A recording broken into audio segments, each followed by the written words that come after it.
आज जी बिल्कुल मैंने बहुत दिनों से लोग मुझे कह रहे थे कि जी साड़ी पहने, साड़ी पहने, साड़ी पहने। तो मेरे पास तो कोई साड़ी थी नहीं, लेकिन हाँ, मेरी मदर की 2-3 साड़ियाँ मेरे पास अभी भी मैंने रखी हुई हैं, जस्ट उनको याद करने के लिए, क्योंकि वो साड़ियाँ बहुत ज़्यादा पहना करती थी।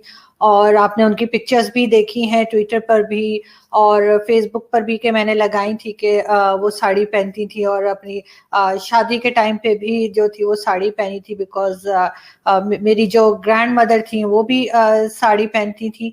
चाहे वो मतलब मेरे फादर की साइड से, यानी मेरी दादी थी या मेरी नानी, मेरी दोनों ग्रैंड मदर्स हमेशा जो है वो साड़ियां मैंने उनको देखा है पहनते हुए। और सो मेरी मदर के पास भी बहुत साड़ियां थी और वो अक्सर साड़ियां पहना करती थी। तो मैंने कुछ साड़ियां रख ली उनकी यादगार के तौर पर। और मैंने तो बहुत कम, कभी ऐसा हुआ नहीं कि मैंने साड़ी पहनी हो। लेकिन मुझे बहुत सारे हमारे जो सब्सक्राइबर्स हैं, हमारे जो ट्विटर फैमिली और हमारी यूट्यूब फैमिली है, बहुत कह रही थी। तो मैंने कहा कि चलो मैं भी ट्राई करती हूँ। और मैंने आज अपनी मदर की ये साड़ी जो है वो निकाल कर पहनी, और मुझे पता चला कि मैं मोटी हूँ अपनी मदर से। मतलब हालांकि वैसे मैं स्लिम हूँ, लेकिन ये स्लीव्स मुझे इतनी टाइट आई हैं, तो मुझे पता चला कि मेरी मदर मुझसे भी स्लिम थी।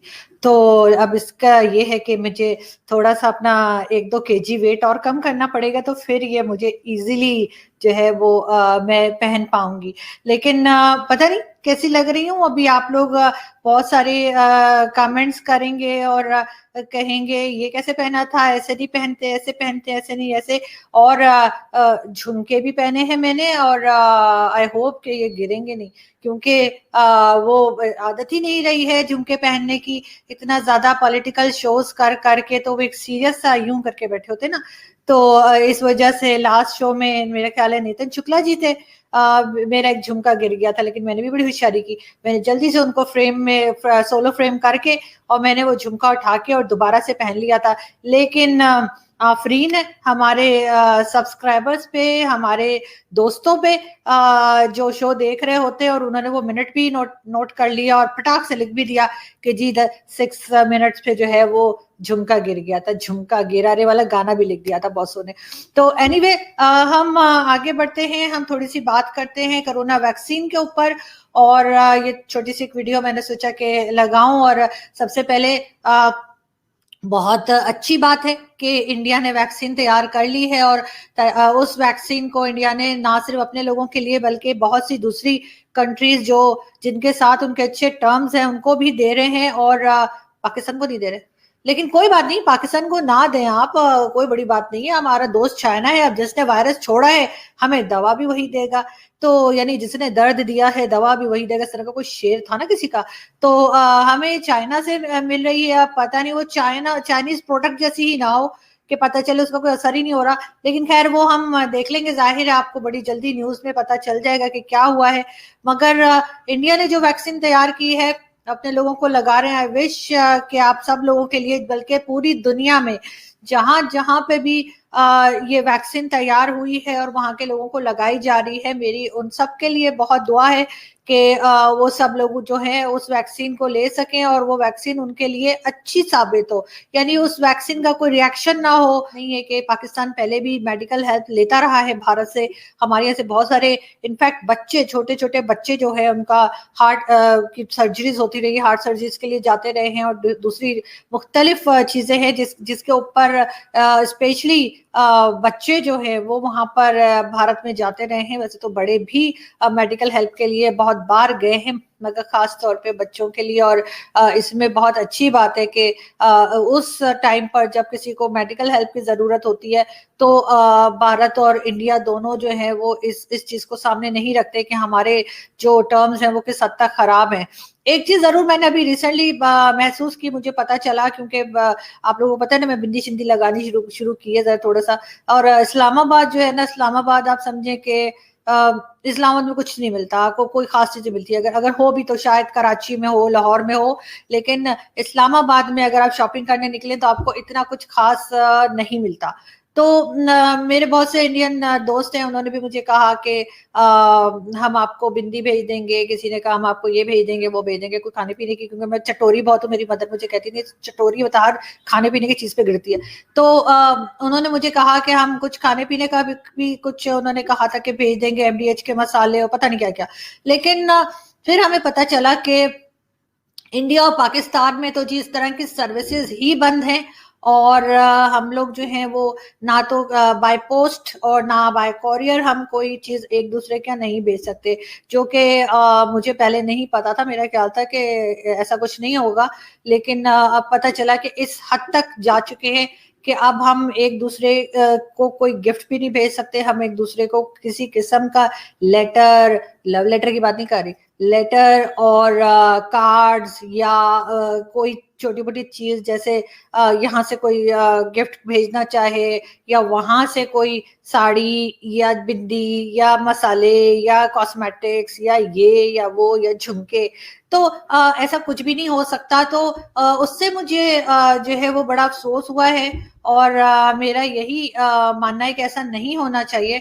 बिकॉज आपको पता है कि जो पाकिस्तान और इंडिया के लोग हैं, उनमें से बहुत से ऐसे हैं जिनकी फैमिलीज जो है या जान पहचान वाले अभी भी भारत में रहते हैं, और पाकिस्तान में बहुत से लोग ऐसे रहते हैं जिनकी फैमिलीज भारत में है, और भारत में बहुत से लोग ऐसे रहते हैं जिनकी फैमिलीज जो हैं वो अभी भी पाकिस्तान में है। तो इस तरह से अगर आप ये वाली बंदिश लगा देंगे तो वो तो बहुत ही मुश्किल होगा कि कैसे लोग एक दूसरे से मिलें, कैसे लोग एक दूसरे, चले मिल नहीं रहे लेकिन एक दूसरे से राब्ता तो रहता है ना, छोटी छोटी गिफ्ट्स, छोटी छोटी चीजें या लेटर्स जो है वो अभी भी हमारी जो मतलब कहना चाहिए हमारे सीनियर्स हैं, चाहे हमारी मेरी मदर थी जैसे, या और दूसरी मेरी मेरी आंटी हैं या मेरी चच्ची हैं, मेरी ताई हैं, वो अभी भी लेटर्स के जमाने में ही रहती हैं। ऑफ कोर्स वो लोग तो हमारी तरह ईमेल यूज नहीं करते, तो उनके लिए एक ये भी एक बात थी कि वो उन्होंने लेटर लिखा है इंडिया में अपने किसी रिलेटिव को, और वहां से कोई लेटर आया है, तो वो पढ़ के भी वो बड़े खुश हो जाती थी। लेकिन अब ये सर्विसेज भी जो हैं वो रोक दी गई हैं, बंद कर दी गई हैं।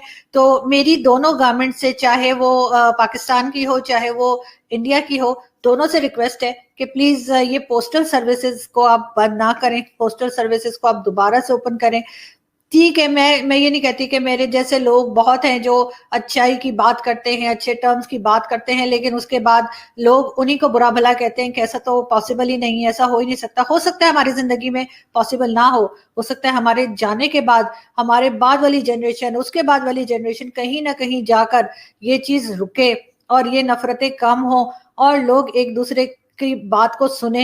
मैं बहुत दफा ऐसा होता है, हमारे इंडियन पैनलिस्ट आते हैं और वो कई ऐसी बातें करते हैं जिससे हम इनकार नहीं करते, स्पेशली मैं। अगर वो किसी बात, कोई ऐसी बात हमें बताते हैं जो हमें लगता है कि हाँ वो ठीक कह रहे हैं, और अगर मैं अपनी कंट्री के ऊपर क्रिटिसाइज करती हूँ, मैं बहुत ज्यादा करती हूँ, अपनी गवर्नमेंट को भी करती हूँ, मैं अपनी एस्टैब्लिशमेंट को भी करती हूँ, सबको करती हूँ, उसका मतलब ये नहीं है कि मैं कोई एंटी पाकिस्तान हो गई। उसका मतलब सिर्फ ये है कि हम चाहते हैं, मेरे जैसे लोग चाहते हैं कि उन चीजों को ठीक किया जाए और उन चीजों को जो है वो हम ऑर्डर में लाएं। और अगर अगर हमारा पड़ोसी मुल्क हमें कुछ बता रहा है तो सिर्फ इस वजह से, क्योंकि हमारा एक झगड़ा रहता है इंडिया से, सिर्फ इस वजह से हम हर बात को रिजेक्ट नहीं कर सकते कि नहीं जी नहीं, इंडिया ने कहा है तो बस गलत ही कहा होगा। ऐसा नहीं होता है। बहुत बार वो लोग सही बात की तरफ भी हमें हमारी हमारी तवज्जो दिलवाते हैं, बहुत बार वो ठीक बात को भी कहते हैं कि ये चीज आपको ठीक करने की जरूरत है। जैसे बहुत बार हमारे एक दो पैनलिस्ट जो है उन्होंने कहा कि 10-20 साल के लिए जो है वो पाकिस्तान को सिर्फ एजुकेशन और इकोनॉमी पे फोकस रखना चाहिए, तो पाकिस्तान को ऐसा करना चाहिए। अगर वो लोग ये बताते हैं कि यहाँ से मुख्तलिफ किस्म के ग्रुप्स जो हैं वो जाके जो है दहशतगर्दी या टेररिज्म में इन्वॉल्व वहां पे पाए गए हैं, तो पाकिस्तान को ये चीज माननी चाहिए और पाकिस्तान को इसके ऊपर काम करना चाहिए।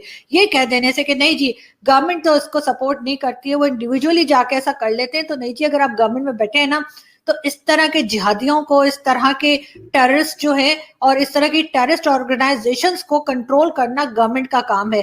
गवर्नमेंट सिर्फ ये कह करके नहीं जी हमने तो नहीं भेजा, खुद ही चले गए, तो ये कह के आप बच नहीं सकते। आपको इस चीज को कंट्रोल करना चाहिए और आपको इस चीज को रोकना चाहिए अगर आप चाहते हैं कि भारत के साथ अच्छे टर्म्स हो, या अगर भारत के साथ अच्छे टर्म्स ना भी हो आप, फिर भी आज भारत उंगली उठा रहा है, कल को सारी दुनिया उंगली उठाएगी अगर आपने इस चीज को कंट्रोल ना किया।